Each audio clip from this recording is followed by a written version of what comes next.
듣기 좋은 부드럽고 카리스마 있는 음성이 적막한 교실 안을 가득 채웠다. 교탁에 서 있는 그를 조각상 보듯 바라보던 한 여학생이 이때다 싶어서 선생님, 저요? 하고 손을 번쩍 들었다.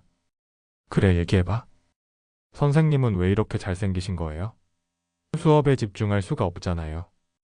어린 여학생의 이야기를 듣던 그가 부드럽게 웃으며 말했다.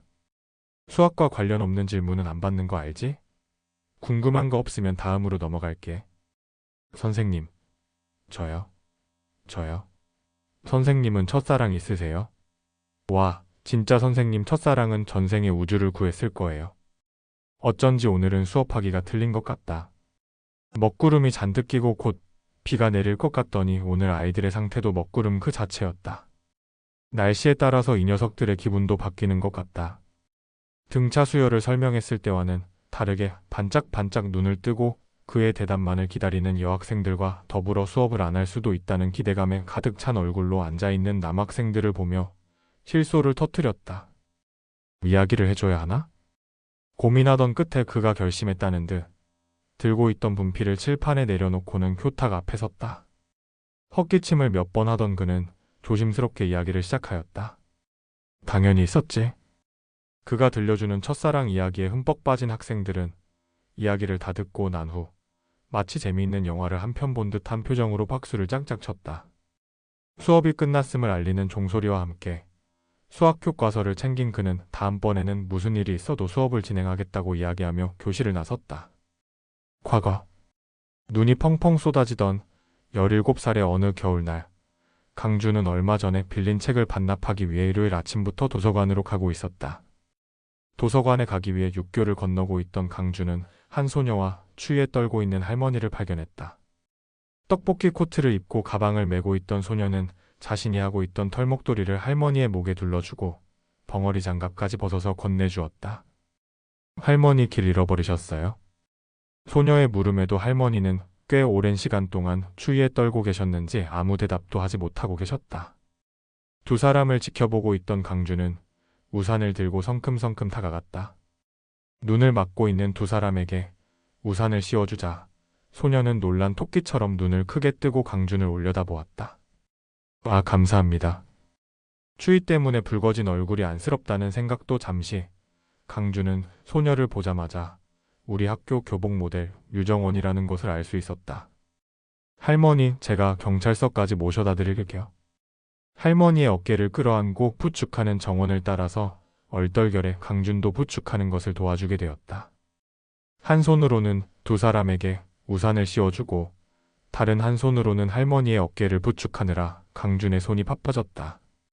할머니를 모시고 경찰서에 도착하던 중 치매에 걸린 어머니가 잠시 사이에 사라졌다고 신고하려던 한 여자가 들어왔다. 그 덕분에 할머니는 극적으로 가족을 찾을 수 있었다. 경찰서를 나온 정원은 우산을 씌워주고 있는 강준에게 안녕히 가세요. 라고 정중하게 인사했다. 인사를 하는 정원의 목이 유난히 추워 보인 강준은 그냥 가려던 정원을 붙잡고 자신이 하고 있던 목도리를 건네주었다. 아, 괜찮아요. 괜찮다는 정원의 이야기에도 불구하고 강준은 정원의 목에 친절하게 목도리를 둘러주었다. 강준 때문에 커다란 눈만 보이게 된 정원은 목도리에 파묻혀 감사합니다. 하고 겨우 말했다. 집에 가는 길이냐고 묻는 강준의 물음에 정원은 도서관에 간다고 대답했고 강준도 도서관에 가는 길이었다고 이야기하며 같이 가자고 제안했다. 도서관에 도착한 정원은 목에 둘린 목도리를 풀어 강준에게 건네주고 고마웠다는 말을 남긴 채 위층으로 올라갔다. 홀연히 사라진 정원을 지켜보던 강준은 목도리를 쥐고 있던 손에 힘을 주었다. 아까부터 가슴이 두근거리며 뛰는 것이 이상하게 느껴졌다. 생전 처음 느껴보는 감정이었다. 18살이 된 강준은 점점 더 정원에게 관심을 가지게 되었다. 정원은 학교 교복 모델로 남학생들 사이에서 예쁜 아이로 유명했다. 급식을 먹던 강준은 앞에 앉아있던 재영에게 넌지시 유정원을 아는지 물어보았다. 유정원? 우리 학교에서 걔를 모르는 남자애도 있냐? 너만큼 유명할 텐데. 역시 모를 리가 없구나. 강준이 정원에 대해서 꼬치꼬치해 묻자 재영이 음흉한 미소를 지으며 말했다. 너 유정원한테 반했냐? 밥이나 먹어? 맞네, 김강준. 반했네, 반했어? 그럼 고백해. 잘생긴 얼굴 뒀다가 뭐하냐? 강주는 조용히 하라고 하며 수저로 크게 밥을 떠서 재영의 입에 넣어주었다. 강준에게 받은 밥을 우물거리면서도 재영은 강준을 놀려댔다. 별 도움이 안 되네. 정원아, 나 노트 정리한 것 좀 보여줄래? 그래, 알겠어. 정원은 남녀노소 모두에게 친절한 아이였다. 강준도 마찬가지였다. 강준은 정원을 지켜보며 자신과 닮은 점이 많다고 느꼈다. 친하지 않은 친구에게 꼼꼼히 필기하고 정리한 노트를 빌려주는 것은 쉬운 일이 아니었다. 그런데 그 어려운 일을 정원은 해냈다. 강준은 정원을 지켜볼수록 정말 좋은 아이라는 생각이 들었다. 갑자기 찾아온 첫사랑이었다. 같은 반이 되었다면 말을 붙일 수 있었을 텐데 안타깝게도 정원은 바로 옆 반이었다. 다음 주 토요일부터 시작될 CA 활동 신청서를 내일 모레까지 제출하라는 담임 선생님의 말씀으로 종례가 마무리되었다. 강준은 정원의 반으로 쉬는 시간마다 찾아가서 염탐했다. 정원이 어떤 부서에 들어갈지 알아내기 위해서였다. 정원아, 너 뭐 할 거야? 글쎄, 우리 십자수부 들어가자. 완성된 작품도 집에 가져갈 수 있대. 그럴까? 무던한 노력 끝에 강준은 정원이 들어가고 싶어 하는 부서를 알아낼 수 있었다. 강준은 신청서에 단정한 글씨로 십자수부라고 기재하였다. 김강준, 당연히 축구부에 들어갈 거지? 자신의 신청서를 펄럭이며 걸어오던 재영이 물었다. 그런데 강준의 신청서에 곱게 적혀있는 십자수부라는 글자를 본 재영이 놀라서 기겁하며 말했다. 돌았냐? 밥을 잘 못 먹었어? 십자수를 부르겠다고? 재영의 말에 강준은 어깨를 으쓱하며 다소곳해지려고 하고 대답했다. 야, 임마. 너 이미 무지하게 다소곳하거든? 너 없으면 무슨 재미로 축구를 하냐? 그럼 너도 십자수부 들어. 신성한 토요일 아침부터 이 손으로 바느질이나 하라고? 재영은 도저히 이해할 수 없다는 표정으로 강준을 바라보다가 마음대로 하라며 반을 나갔다. 그러거나 말거나 강준은 정원과 함께 수업을 들을 수 있다는 생각에 가슴이 부풀었다.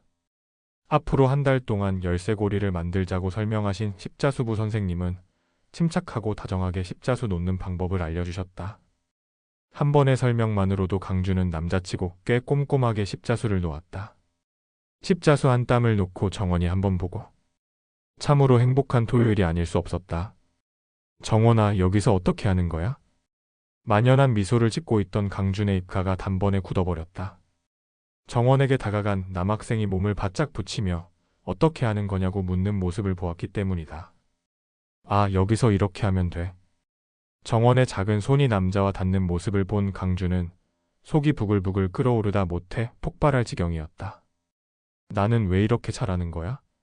나도 못하는 척을 해볼까? 아예 실을 다 풀어버려? 삐뚤어진 생각들이 머릿속을 스쳐 지나갔지만 강준은 못하는 척을 해도 정원에게 말을 걸 용기가 없었다. 가끔씩 정원을 훔쳐보며 행복해하는 것이 전부였다. 어떻게 하면 정원에게 말을 걸 수 있을까? 어떻게 하면 친해질 수 있을까? 요즘 강준의 머릿속은 온통 정원뿐이었다. 강준은 CA 활동이 있는 토요일만을 손꼽아 기다리게 되었다. 오늘은 기필코 못하는 척해야지. 하고 다짐했지만 생각대로 되지 않았다. 강준에게 다가온 여학생들이 어려운 점이 있으면 얼마든지 도와주겠다고 말했지만 강준의 귀에는 전혀 들리지 않았다. 친구들과 이야기를 나누며 맑게 웃고 있는 정원의 얼굴만 눈에 들어올 뿐이었다. 집에 돌아온 강준은 거울을 보며 정원에게 말을 거는 연습까지 했다. 안녕, 나는 김강준이야. 너는? 이건 너무 이상한가? 몇 번을 연습한 강준은 스스로를 자책하며 침대에 몸을 던졌다. 왜 정원이 앞에만 서면 입이 떨어지지 않는지 모르겠다. 정원을 좋아한다는 사실을 깨달은 순간부터는 말을 걸거나 할 수 없게 되었다. 순진무구한 정원의 얼굴을 바라보면 심장이 가슴을 뚫고 나올 것만 같았다. 침대에 누워 발차기를 하던 강준은 다음 주 토요일에는 꼭 말을 걸겠다고 다짐했다. 기다리던 토요일 아침, 오늘은 반드시 정원에게 말을 걸겠다고 다짐한 강준이었다. 아직 십자수부 선생님은 오지 않으셨고 아이들만 교실에 모여 있었다.